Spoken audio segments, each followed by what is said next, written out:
राधे राधे। आप सबका राधे सखे चैनल में स्वागत है। राधा रानी की कृपा आप सब पे जरूर बरस रही होगी, क्योंकि दिन ही उनके चल रहे हैं राधे रानी के। तो बोलो राधे राधे। जैसे कि अब ये हमारा कार्तिक महीना ख़त्म होने वाला है, तो कल वैकुंठ चतुर्थी है। वैकुंठ चतुर्थी, इसका बड़ा ही महत्व है। जैसे पंचमी का महत्व है, वैसे ही इस वैकुंठ चतुर्थी का बड़ा ही महत्व है। कहते हैं कि कार्तिक शुक्ला पक्ष चतुर्थी को यह व्रत किया जाता है। इस व्रत को तिथि को वैकुंठवासी भगवान विष्णु की विधिवत पूजा करके, स्नान आचमन करके बाल भोग लगाएं। उनको बाल रूप में उनका पूजन किया जाता है और उनको बाल भोग लगाएं। तत्पश्चात प्रसन्न मन से पुष्प, दीप, चंदन और सुगंधित पदार्थों से आरती करें। कहते हैं कि वैकुंठ चतुर्थी वाले दिन हम जो सब कुछ छोड़ देते हैं, उसका सारी सब्जियों का या मिठाइयों का सबका हमें उस दिन, जैसे बहुत सारे लोग चतुर्मास में छोड़ देते हैं कि हम बैंगन नहीं खाएंगे, मूली नहीं खाएंगे, गाजर नहीं खाएंगे या गोभी नहीं खाएंगे, या हम ये मिठाई नहीं खाएंगे या हम वो मिठाई नहीं खाएंगे। वैकुंठ चतुर्थी वाले दिन चतुर्मास का जो भी आपने छोड़ा हुआ होता है, वैकुंठ चतुर्थी वाले दिन उस दिन भगवान का भोग लगाएं। और उस दिन मिक्स सब्जी जिसमें मूली बैंगन जरूर डालकर भगवान का भोग लगाएं। शाम को छत पर वैकुंठ चतुर्थी के 365 जोत जरूर लगाएं वैकुंठ के लिए, और साथ में चौमुखा दीवा भी जरूर डालें, क्योंकि वो जलाने से कहते हैं कि विष्णु भगवान चाहोगे लक्ष्मी माता स्वयं वहाँ चली आएंगी। जहाँ लक्ष्मी माता होंगी वहाँ विष्णु भगवान स्वयं चले आएंगे। तो इसलिए वैकुंठ चतुर्थी का पूरे कार्तिक माह में जितना महत्व है, उतना ही एक दिन वैकुंठ चतुर्थी का महत्व है। कहा जाता है कि तुम पूरे महीने कोई पूजा विधि विधान नहीं कर पा रहे, तुम किसी कारणवश तुम्हारी तबीयत खराब है या कहीं आना जाना पड़ रहा है, किसी कारणवश भी, किसी भी कारण, लेकिन वैकुंठ चतुर्थी वाले दिन अगर आपने थोड़ी सी देर भी भगवान के निमित्त अपना नमन कर दिया, उनको भोग प्रसाद श्रद्धा से पूरा कर दिया, तो कहते पूरे कार्तिक माह का फल इसमें मिल जाता है। इस दिन जो हम घर में नहा रहे हैं, हम पंडित से पूजा अर्चना नहीं करा सकते, तो ओम नमो भगवते वासुदेवाय गायत्री मंत्र का जाप के साथ 11 आहुतियाँ देकर, और उसके बाद नारियल को, गोले को जो पूरा भरकर उसमें आप घर में रखकर उसका संपूर्ण करें, तो उसका अपना ही एक महत्व अलग आता है। उसकी एक अच्छी सी अनुभूति आती है। भगवान ये नहीं कहता कि आप आमंडल करो, पंडितों को बुलाओ या इसको बुलाओ या उसको बुलाओ।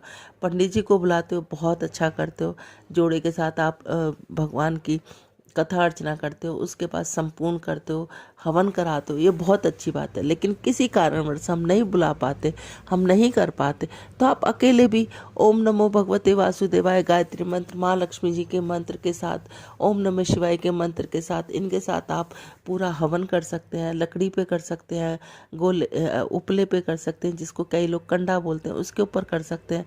और लास्ट में छोटा सा गोला आप उसमें हवन सामग्री भरें और उसको बीच में भर के घी की धार छोड़ते हुए कहें कि भगवान मेरे घर के सारे दिल दर्द दुख आप ले जाइए और हमें हमारे घर में सुख समृद्धि का वास दीजिए, साथ में हमारी निरोगी काया रखिए, हमारे बच्चों में, हमारे सब में आपस में प्रेम बरसा के रखें।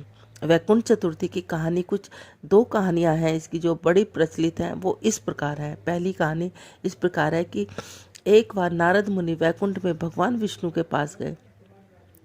विष्णु जी ने नारद जी के आने का कारण पूछा। नारद जी बोले, भगवान आपको पृथ्वीवासी कृपा निधान कहते हैं, किंतु इसमें तो केवल आपके प्रिय भक्त ही तर जाते हैं, साधारण नर नारी नहीं।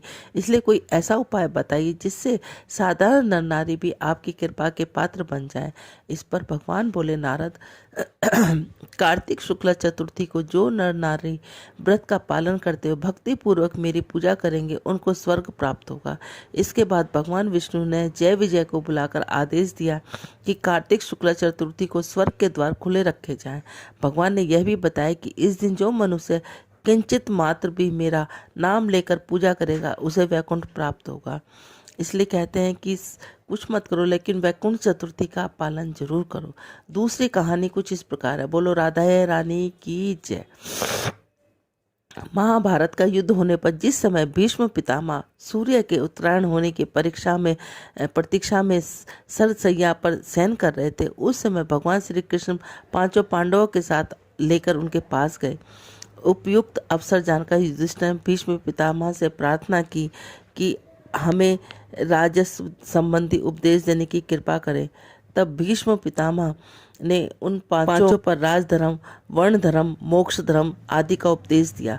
उनका उपदेश सुनकर श्री कृष्ण संतुष्ट हुए और बोले, पितामह, आपने कार्तिक शुक्ला एकादशी से पूर्णमासी तक 5 दिनों में जो धर्म में उपदेश दिया उससे मुझे बड़ी प्रसन्नता हुई है। मैं इसकी स्मृति में आपके नाम पर भीष्म पंचक व्रत स्थापित करता हूँ।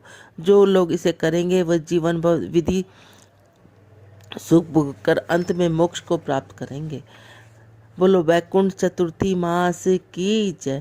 श्रीमन नारायण नारायण नारायण, लक्ष्मी नारायण नारायण नारायण, तुलसी नारायण नारायण नारायण, श्रीमन नारायण नारायण नारायण, भजमन नारायण नारायण नारायण।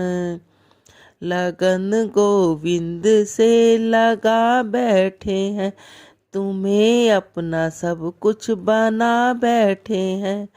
कभी दुनिया से डरते थे, अब तो छुप छुप के याद करा करते हैं।